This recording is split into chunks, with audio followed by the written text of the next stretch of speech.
Good evening, and welcome back to Northanger Abbey. Chapter 16. Catherine's expectations of pleasure from her visit in Milsom Street were so very high that disappointment was inevitable.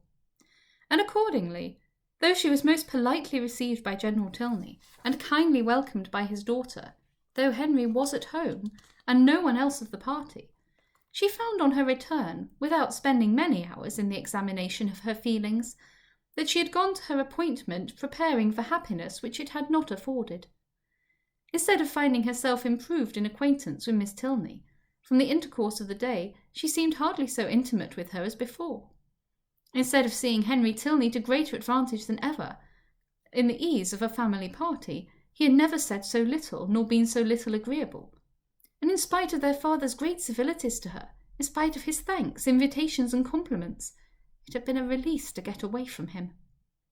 It puzzled her to account for all this. It could not be General Tilney's fault. That he was perfectly agreeable and good-natured and altogether a very charming man did not admit of a doubt, for he was tall and handsome, and Henry's father. He could not be accountable for his children's want of spirits, or for her want of enjoyment in his company. The former she hoped at last might have been accidental, and the latter she could only attribute to her own stupidity. Isabella, on hearing the particulars of the visit, gave a different explanation. It was all pride, insufferable haughtiness and pride. She had long suspected the family to be very high, and this made it certain. Such insolence of behaviour as Miss Tilney's she had never heard of in her life, not to do the honours of the house with common good breeding, to behave to her guests with such superciliousness, hardly even to speak to her. But it was not so bad as that, Isabella. There was no superciliousness. She was very civil. Oh, don't defend her. And then the brother, he who had appeared so attached to you. Good heavens! Well, some people's feelings are incomprehensible, and so he hardly looked at you the whole day. I do not say so, but he did not seem in good spirits. How contemptible! Of all the things in the world, inconstancy is my aversion. Let me entreat you never to think of him again, my dear Catherine. Indeed, he is unworthy of you. Unworthy?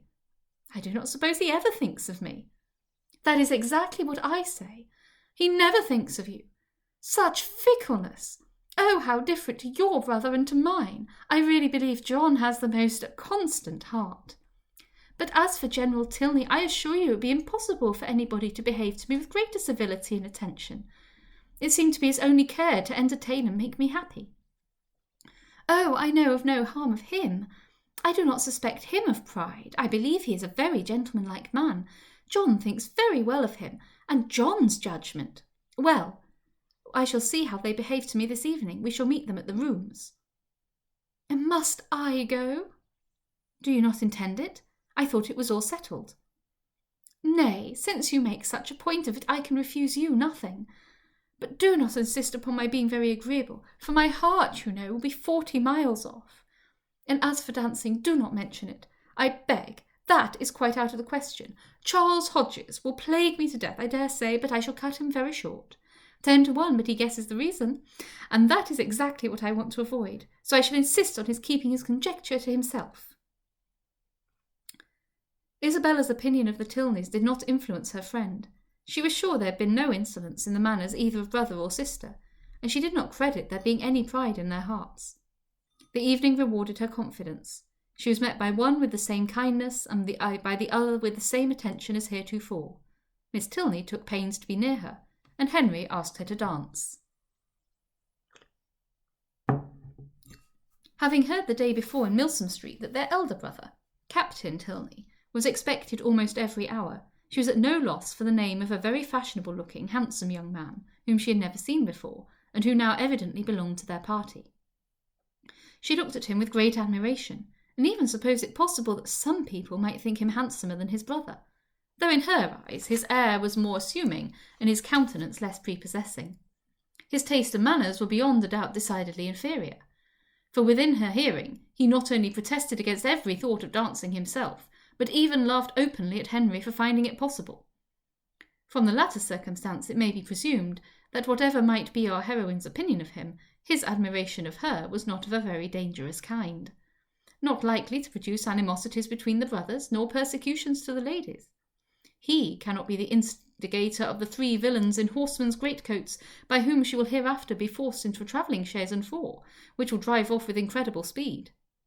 Catherine, meanwhile, undisturbed by presentiments of such an evil, or of any evil at all, except that of having a short set to dance down, enjoyed her usual happiness with Henry Tilney, listening with sparkling eyes to everything he said, and in finding him irresistible, becoming so herself. At the end of the first dance, Captain Tilney came towards them again, and much to Catherine's dissatisfaction pulled his brother away. They retired whispering together, and though her delicate sensibility did not take immediate alarm and lay it down as fact that Captain Tilney must have heard some malevolent misrepresentation of her, which he now hastened to communicate to his brother in the hope of separating them for ever, she could not have her partner conveyed from her sight without very uneasy sensations. Her suspense was of full 5 minutes' duration, and she was beginning to think it a very long 1/4 of an hour, when they both returned, and an explanation was given by Henry's requesting to know if she thought her friend Miss Thorpe would have any objection to dancing, as his brother would be most happy to be introduced to her. Catherine, without hesitation, replied that she was very sure Miss Thorpe did not mean to dance at all. The cruel reply was passed on to the other, and he immediately walked away. "Your brother will not mind it, I know," said she, "because I heard him say before that he hated dancing, but it was very good-natured in him to think of it. I suppose he saw Isabella sitting down and fancied she might wish for a partner, but he is quite mistaken, for she would not dance upon any account in the world." Henry smiled, and said, "How very little trouble it can give you to understand the motive of other people's actions." "Why, what do you mean?" "With you it is not, how is such a one likely to be influenced? What is the inducement most likely to act upon such a person's feelings, age, situation, and probable habits of life considered? But how should I be influenced? What would be my inducement in acting so and so?" "I do not understand you." "Then we are on very unequal terms, for I understand you perfectly well." "Me?" "Yes, I cannot speak well enough to be unintelligible." "Bravo! An excellent satire on modern language." "But pray tell me what you mean." "Shall I, indeed? Do you really desire it? But you are not aware of the consequences. It will involve you in a very cruel embarrassment, and certainly bring on a disagreement between us." "No, it shall not do either. I am not afraid." "Well then, I only meant that your attributing my brother's wish of dancing with Miss Thorpe to good nature alone convinced me of your being superior in good nature yourself to all the rest of the world." Catherine blushed and disclaimed, and the gentleman's predictions were verified. There was something, however, in his words which repaid her for the pain of confusion, and that something occupied her mind so much that she drew back for some time, forgetting to speak or to listen, and almost forgetting where she was, till, roused by the voice of Isabella, she looked up and saw her with Captain Tilney preparing to give them hands across. Isabella shrugged her shoulders and smiled, the only explanation of this extraordinary change which could at that time be given, but as it was not quite enough for Catherine's comprehension, she spoke her astonishment in very plain terms to her partner. "I cannot think how it could happen. Isabella was so determined not to dance." "Did Isabella never change her mind before?" "Oh, but because... And your brother, after what you told him from me, how could he think of going to ask her?" "I cannot take surprise to myself on that head. You bid me be surprised on your friend's account, and therefore I am. But as for my brother, his conduct in the business, I must own, has been no more than I believed him perfectly equal to. The fairness of your friend was an open attraction. Her firmness, you know, could only be understood by yourself." "You are laughing, but I assure you Isabella is very firm in general." "It is as much as should be said of anyone. To be always firm must be to be often obstinate. When properly to relax is the trial of judgment, and without reference to my brother, I really think Miss Thorpe has by no means chosen ill in fixing on the present hour." The friends were not able to get together for any confidential discourse till all the dancing was over, but then, as they walked about the room arm in arm, Isabella thus explained herself. "I do not wonder at your surprise, and I am really fatigued to death. He is such a rattle. Amusing enough if my mind had been disengaged, but I would have given the world to sit still." "Then why did you not?" "Oh, my dear, it would have looked so particular, and you know how I abhor doing that. I refused him as long as I possibly could, but he would take no denial. You've no idea how he pressed me. I begged him to excuse me and get some other partner, but no, not he. After aspiring to my hand, there was nobody else in the room he could bear to think of. And it was not that he wanted merely to dance, he wanted to be with me. Oh, such nonsense! I told him he had taken a very unlikely way to prevail upon me, for of all things in the world I hated fine speeches and compliments. And so then I found there would be no peace if I did not stand up. Besides, I thought Mrs. Hughes, who introduced him, might take it ill if I did not. And your dear brother, I am sure he would have been miserable if I had sat down the whole evening. Ah, I am so glad it is over. My spirits are quite jaded with listening to his nonsense. And then, being such a smart young fellow, I saw every eye was upon us. He is very handsome indeed. Handsome?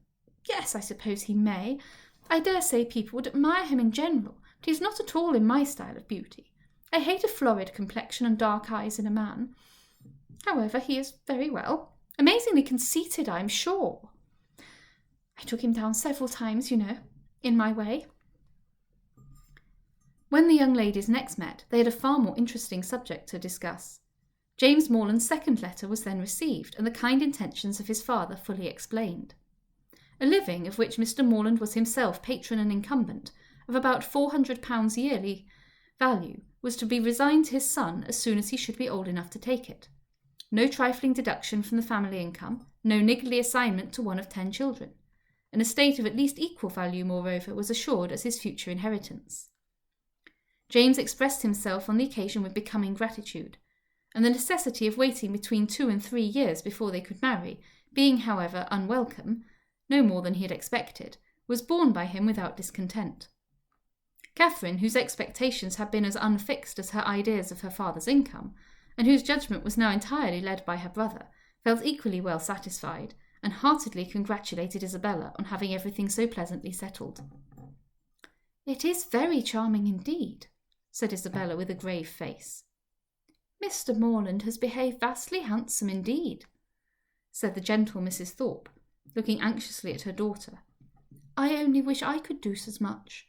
One could not expect more from him, If he finds he can do more by and by, I dare say he will, for I am sure he must be an excellent good-hearted man. 400 is but a small income to begin on indeed, but your wishes, my dear Isabella, are so moderate you do not consider how little you ever want, my dear." "It is not on my account I wish for more, but I cannot bear to be the means of injuring my dear Morland, making him sit down upon an income hardly enough to find one in the common necessaries of life. For myself it is nothing. I never think of myself." "I know you never do, my dear, and you will always find your reward in the affection it makes everybody feel for you. There never was a young woman so beloved as you are by everybody that knows you. And I dare say when Mr. Morland sees you, my dear child— But do not let us distress our dear Catherine by talking of such things.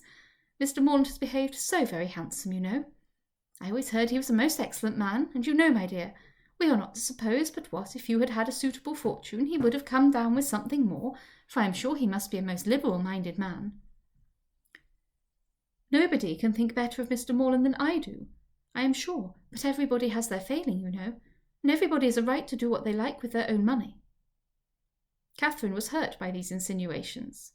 "I am very sure," said she, "that my father has promised to do as much as he can afford." Isabella recollected herself. "As to that, my sweet Catherine, there cannot be a doubt. And you know me well enough to be sure that a much smaller income would satisfy me. It is not the want of more money that makes me just at present a little out of spirits. I hate money, and if our union could take place now upon only £50 a year, I should not have a wish unsatisfied. Ah, my Catherine, you have found me out. There's the sting. The long, long, endless 2 years and a half that are to pass before your brother can hold the living."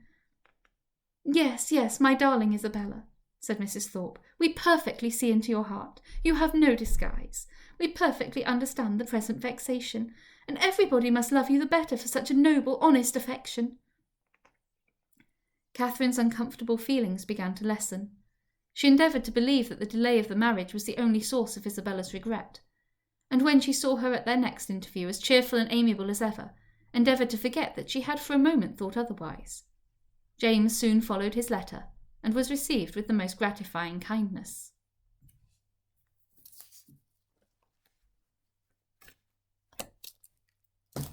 Have a good evening.